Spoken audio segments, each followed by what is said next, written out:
నమస్తే welcome to our channel. నేను మీరామ్. ఇన్స్టాగ్రామ్లో సాధారణంగా కొంతమంది రీల్స్ అనేటివి కొంత సినిమా కంటెంట్ని బేస్ చేసుకొని చేస్తుంటారు. కొంతమంది సొంత డైలాగ్స్, సొంత ఓన్ యాక్టింగ్తో కొంతమంది పాపులర్ అవుతుంటారు. అలాగా పాపులర్ అయిన వ్యక్తే ఈ గడ్డం రాజు అనే వ్యక్తి.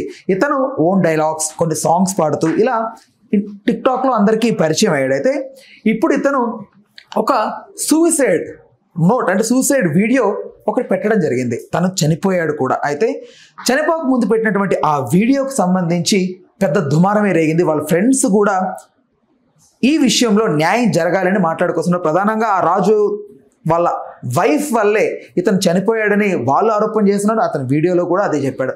అయితే ఈ అంశానికి సంబంధించి కొత్త కొత్త కోణాలన్నీ కూడా వెలుగులోకి వస్తున్నాయి. ఓవరాల్గా ఈ అంశానికి సంబంధించి మనకు మంచి క్లారిటీ ఇవ్వడానికి సినీ మరియు రాజకీయ విశ్లేషకులు దాసరి విజ్ఞాన్ గారు ఉన్నారు. ఆయన అడిగి తెలుసుకుందాం. నమస్తే అన్న. సో ఇన్సిడెంట్లో ఎగ్జాక్ట్గా ఏం జరుగుతుంది? ఫస్ట్ ఆఫ్ ఆల్ ఆయన వీడియో చూసావా? చూసాము. వెక్కి వెక్కి ఏడుస్తాను. చనిపోతున్నాను నెంబర్ 1.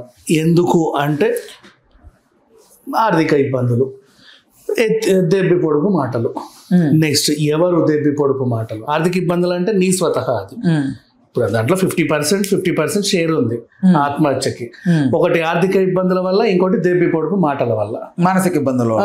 సో ఆర్థిక ఇబ్బందులు 50%, దెబ్బి పొడుపు మాటలు ఇంకో 50%. ఇది నువ్వే తెచ్చుకున్నావు. అంటే నీ ఆత్మహత్యకు సగం కారణం నువ్వే. ఇంకో సగం కారణం ఎవరు అంటే ఒక వేలు చూపిస్తున్నావు పలానా అని చెప్పేసి.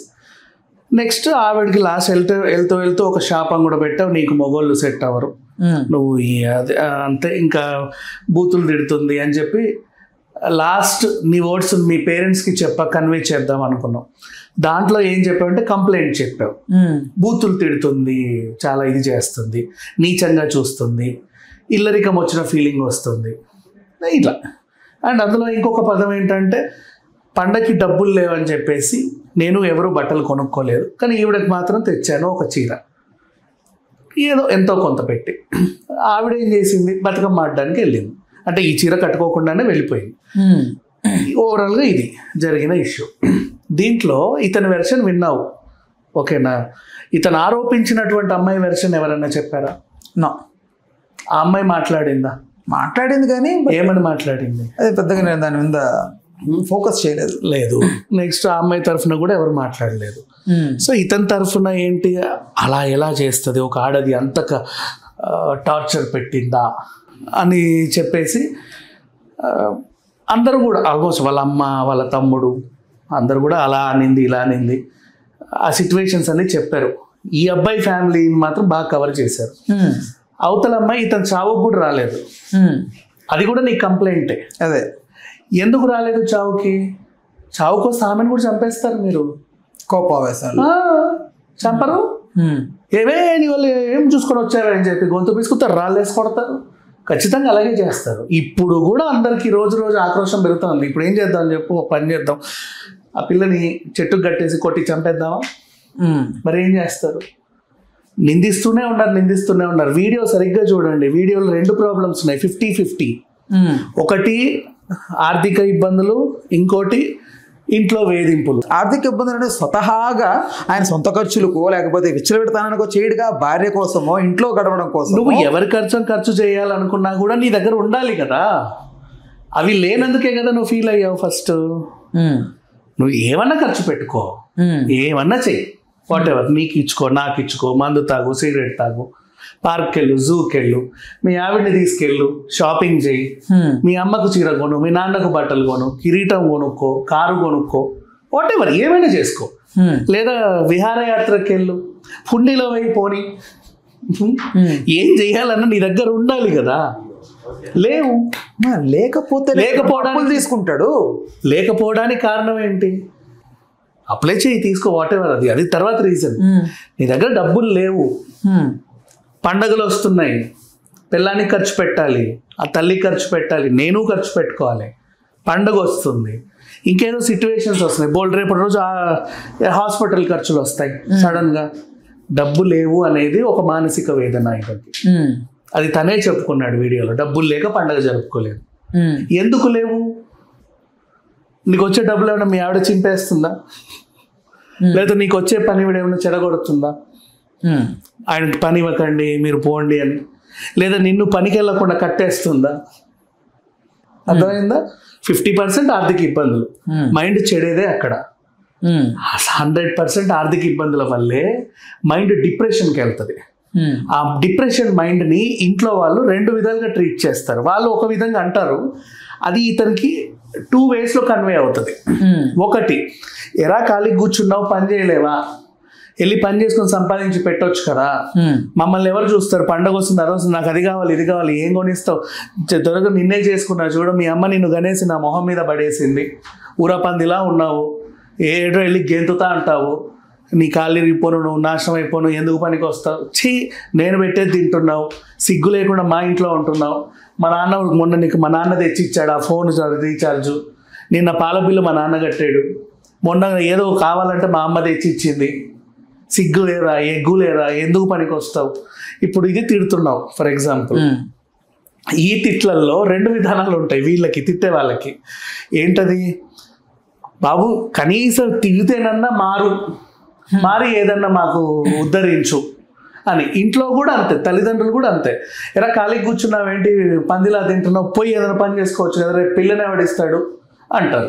పెళ్ళి అయితే, ఒరే పెళ్ళయిందిరా నీకు, ఇప్పటికి ఇలాగే ఉంటాయి, ఎలా రేపటి రోజు పిల్లలు పుడితే ఏం చేస్తావు, అందరూ అదే చెప్తారు.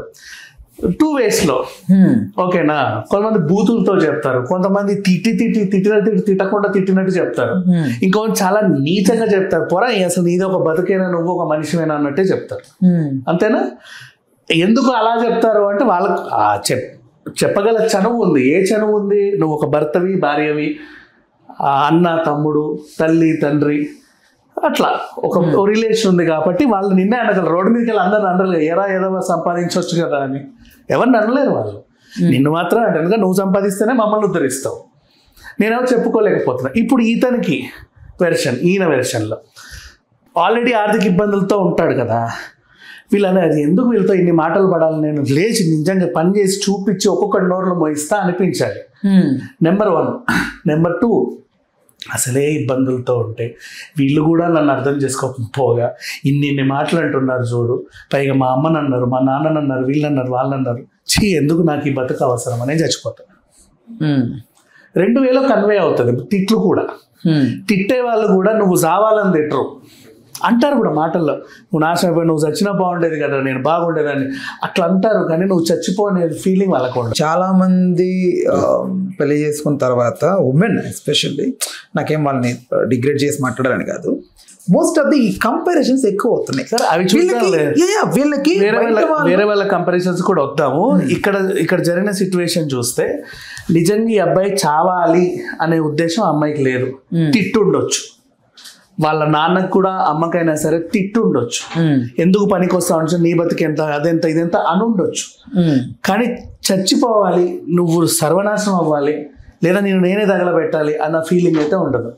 అవతల అతనికి కూడా అఫ్ కోర్స్ వీళ్ళు కూడా అన్నని మాటలు అనకూడదు యాక్చువల్ చెప్పాలంటే. అంటే ఊర్లలో ఉంటాయి, ఇంకా తెలంగాణ నాటు ఊర్లు, వీళ్ళు తెలంగాణ పచ్చి నాటు ఊరు, ఖచ్చితంగా అలాగే అంటారు. ఊరు పెద్దలు కూడా చనువు తీసుకొని ఏం రా బోసిడికి అని 2 దెబ్బలు కూడా వేస్తారు తెలుసా. అవునా? ఊరు పెద్దలు కూడా, నువ్వు పెద్ద మంది దగ్గర తీసుకెళ్ళే చూడు, ఏం సంపాదించడం, ఏం రా సంపాదించవచ్చు కదా, ఆడు చూడు ఈయన చూడు ఎంత మంచిగా ఉంటాడు, ఆటో నడుపుకుంటాడు, ఏం రా ఎట్లున్నాడు అంటాడు. అది కూడా వీళ్ళకి ఏంటంటే, అరే ఇంతమంది ఇన్సల్టింగ్ అనిపించుకోవద్దు రేపటి రోజు అనే ఫీలింగ్ రాకుండా ఓవర్ ఇన్సల్టింగ్ ఉంటుంది. ఇవన్నీ ఇప్పుడు ఇన్సల్ట్ నేను ఎందుకు పడాలి, నేను పని చేయాలి కదా, చేస్తా. ఇక్కడ రాజు దాంట్లో వీళ్ళ ఆవిడ మిస్టేక్ కూడా ఉంది పని విషయంలో. ఏ సంసారం అన్నా ఆర్థిక ఇబ్బందులతోనే కాదు, అనుమానాలతో కూడా నాశనం అవుతాయి. ఈ అబ్బాయికి తెలిసింది డాన్స్లే, అండ్ అదే చెయ్యాలి, ఆల్రెడీ చేశాడు. అవి చేస్తేనే నిర్మాతలు డబ్బులు పెట్టడానికి వస్తున్నారు. ఈ మధ్య కాలంలో రాను రాను సాంగ్ హిట్ అయిన తర్వాత, బిగ్ ఫోక్ నైట్స్ అని ఒక ప్రోగ్రామ్ పెట్టిన తర్వాత చాలా మందికి ఫోక్ మీద ఎక్కువ పడ్డారు, వింటున్నారు పాపం. అండ్ ఎక్కడెప్పుడో ఉన్న ఫోక్ వాళ్ళని కూడా ఇంటర్వ్యూలు చేస్తున్నారు. ఇంతకుముందు యూట్యూబర్లని, ఇన్స్టా వాళ్ళని ఇంటర్వ్యూలు చేసేవాళ్ళు కదా, ఇప్పుడు ఫోక్ వాళ్ళని పిలిచి వాళ్ళ చేత పాడించుకొని ఇంటర్వ్యూలు చేస్తున్నారు. ఒక ఛానల్ కనబడారంటే వరుస అందరూ పిలిచేస్తున్నారు, ఊరు నుంచి వచ్చి అందరికి ఇంటర్వ్యూలు ఇచ్చి వెళ్తున్నారు. People are interested on them. అంటే అంతరించిపోయే కళలు లాంటివి అవి, ఇంకా సింపుల్గా చెప్పాలి అంటే బతికించాలి మళ్ళీ. ఓ రేడియో లాగా, ఓ టెలిఫోన్ లాంటిది ఫోక్, ఎప్పుడో పాడుకునే వాళ్ళు వరి నాట్లు వేసుకునేటప్పుడు ఊర్లలో చిన్న చిన్న పాటలు. అవి మళ్ళీ మళ్ళీ ఆ కల్చర్ని తేవాలి అనేది అనుకుంటారు. ఆ కల్చర్ని బతికించడం వీళ్ళ ఉద్దేశం. సో అట్లా చేసేటప్పుడు ఇది అబ్బాయికి ఆ పనే తెలుసు. ఓ ఇంజనీరింగ్ లాగా ఇల్లు కట్టలేడు, ఓ డాక్టర్ లాగా ఆపరేషన్లు చేయలేడు. ఆయనకు తెలిసింది అదే. చిన్నప్పటి నుంచి కూడా చదువు మీద కంటే వీటి మీదే ఫోకస్ పెడతారు వాళ్ళు, కళల పట్ల. కళాకారులు అలాగే బతకాలి. వైజాగ్ వెళ్ళొస్తా 4 రోజులు షూట్, ఓకే పో బాయ్. వచ్చాక ఇదిగో చూడు నేను చేసిన సాంగ్ చూస్తావు, ఆ పిల్లని ఇటెత్తుకుంటావు ఇటెత్తుకుంటావు, ఎగిరేస్తావు, దుంపుతావు. ఈ పిల్లతో 4 రోజులు ఉన్నావు, ఏంటి నీకు సంబంధం అని అడుగుతావు. నచ్చదు. అన్ని పాటల్లో ఆడపిల్లలు ఉంటారు, అట్లుంటేనే చూస్తున్నారు జనాలు. అన్ని పాటల్లో ఉంటున్నాయి. చేయి పట్టుకోవాలి, నడుము పట్టుకోవాలి. నువ్వు ఇంకా వెళ్ళాల్సిన అవసరం లేదు, నువ్వు అది చెయ్యదు. మరి ఏం చెయ్యాలి? దానికి ఇంకేం తెలియదు. పోన్లే సిటీకి వచ్చిన వాళ్ళకి ఏం చేయాలంటే జెప్టో జొమాటో ఆప్షన్స్ ఉన్నాయి. చేశాడు కొన్ని రోజులు జెప్టోలో జొమాటోలో ర్యాపిడోలో అన్నీ చేశాడు పాపం. కానీ అది కాదు కదా ఆయనకు కావాల్సింది. అవి కూడా చాలట్లా బేసిక్గా. దాంట్లోనూ మళ్ళీ అనేమన్నాళ్ళు ఎక్కడికి వెళ్తున్నావు ఏంటి ఇది అని. ఇవన్నీ ఉండేసరికి ఆ డబ్బులు సరిపోక, వచ్చే ఇన్కమ్ రానివ్వక, అనుమానం ఒకటి పెట్టుకొని అతని పని అతను చేయనివ్వలేదు ఈ అమ్మాయి. అదొకటి వీడు చేసిన మిస్టేక్. కానీ తను అర్థం చేసుకోలేకపోయింది. ఎందుకు అంటే యాక్చువల్గా అర్థం చేసుకోవాలి. వై? బికాజ్ వీళ్ళది లవ్ మ్యారేజ్. ఎదిరించి పెళ్లి చేసుకున్నారు వీళ్ళు, ఫ్లాష్ బ్యాక్ చూస్తే. సో ఖచ్చితంగా అర్థం చేసుకోవాలి, కానీ చేసుకోవాలి. అది చేయక ఇది చేయక ఇక ఇతనికి ఏంటి ఆర్థిక ఇబ్బందులు ఎందుకుంటాయి? సంపాదన లేక, చేసే సంపాదన సరిపోక, అంత కష్టపడడానికి ఇష్టపడలేక ఒళ్ళు. ఇంకో కష్టం, ఇష్టంగా ఫోక్ డాన్స్ చేయమంటే 24 గంటలు చేస్తాడు. 72 గంటలు డాన్సెస్ గిన్నీస్ రికార్డ్ తెమ్మన్నా తెస్తాడు. వాడు కదా అలవాటు. నువ్వు 72 గంటలు ర్యాపిడో నడిపి నాకు డబ్బులు అంటే తేలేడు, మానసికంగా కుంగిపోతాడు. అట్లా అయిపోయిన తర్వాత ఇప్పుడు ఈ మాటలన్నీ కాస్త విని విని విని విని వేధింపులు అయిపోయాయి.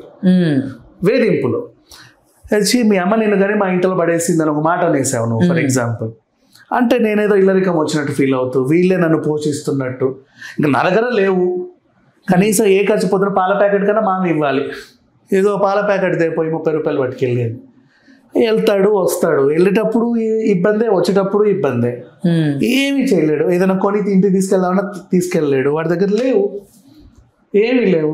వీళ్ళేమో ఇచ్చుకుంటూ తీసుకుంటూ చివరికి టీ కూడా మామి బతుకు తాగుతున్నావు కదా, నీకు సిగ్గు లేదు, నీకు ఎక్కువ లేదు, నువ్వు మనిషివి కాదు, ఇలాంటి మాటలు అనేసరికి ఇక అంటే అనిపిస్తుంది నాకు కూడా. అంటే ఈ సిచ్యువేషన్ లో యాక్చువల్ చెప్పాలంటే ఎందుకు ఇంత ఎక్స్ప్లెయిన్ చేస్తానంటే ఆ పిల్ల తప్పు లేదు, ఇతని తప్పు లేదు, ఎవరి తప్పు లేదు. ఫస్ట్ ఆఫ్ ఆల్ ఆత్మహత్య చేసుకునే వాళ్ళని నేను అసలు సమర్థించను.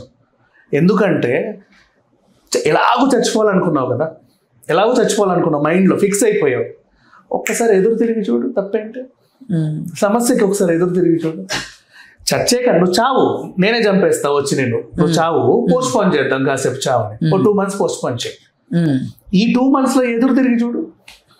ఏమో సిచ్యువేషన్స్ నీ చేతికి రావచ్చేమో చెప్పలేము, నీకు ధైర్యం పెరిగి వచ్చేమో చెప్పలేము, నీకేమైనా అదృష్టం కలిసి రావచ్చు అని చెప్పి, ఏమే నాకు ఇదే వచ్చు, డాన్స్ వచ్చు, నేను ఇదే చేస్తా, తింటే తినండి సస్తే సావండి అని ఒక మాట. ఎదురు తిరుగు.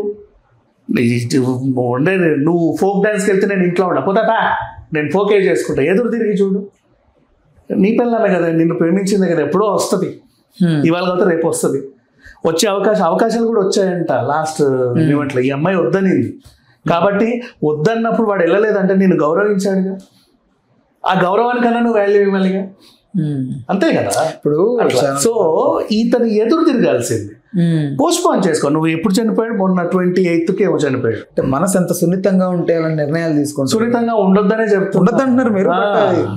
ఉండండి సున్నితంగా. ఇప్పుడు లోన్ యాప్ వేధింపులు, అయ్యో పాపం అంటావు చూసావా, అప్పు తీసుకునేటప్పుడు వాడు దేవుడు, నీకు యాప్ కూడా దేవతే. అదేలే అవసరం. నువ్వు కట్టేటప్పుడు దయ్యం అయిపోతుంది యాప్. ఇట్లుంటుంది యాప్. యాప్లో ఇమేజ్ కూడా మారిపోతుంది నీకు. వాడు చాలా వేధిస్తున్నాడు అండి. రోజు ఇంటికి వచ్చాడు, అడగడా అప్పిచ్చినోడు, అది వేధింప. చాలా మంది ఉమెన్ కూడా ఈ కంపారిజన్స్ ఎక్కువ. అంటే బయటవాడు ఏంటంటే రెస్పెక్ట్ ఇస్తూ ఉంటాడు కొంచెం. అసలు నువ్వు ఇంత అందంగా ఉన్నావు, నీకు అసలు ఇలాంటి అమ్మాయి ఉంటే బాగుండు. అప్పుడు వీళ్ళకి ఏమనిపిస్తుంది అంటే వాడు అంత మర్యాద అంత ప్రేమ చూపెట్టేసరికి ఇంట్లో వాడు చాలా లీన్గా కనిపిస్తాడు. బట్ తాళి కట్టినవాడు కదా, కొంచెం ఉండాలి. వేరే వేరే కేసెస్ కానీ ఇక్కడ ఇట్లా అవ్వలేదు. ఏంటంటే జస్ట్ ఆ అబ్బాయి ఈమె మీద ప్రేమ ఉంది, ప్రేమ ఉండబట్టే తను చెప్పిందల్లా చేశాడు. కాకపోతే వాడి ఆర్థిక పరిస్థితి ఈమె కూడా అర్థం చేసుకోవాలి. కొంచెం అనుమానం పెరిగింది. అయినా సరే వాట్ ఎవర్, ఈయన కూడా నేను ఎలాగూ చనిపోవాలనుకున్న మనిషి ఒక్కసారి ఎదురు తిరుగుంటే నాకు తెలిసి ఈరోజు రాజు గురించి మనం మాట్లాడుకునే వాళ్ళం కూడా కాదు. హలో, తెలుగు రాజ్యం ఛానల్ చూస్తున్నారా? సామాజిక రాజకీయ జీవన చిత్రణే తెలుగు రాజ్యం. అతిశయోక్తులు అసత్యాలు ఉండవు.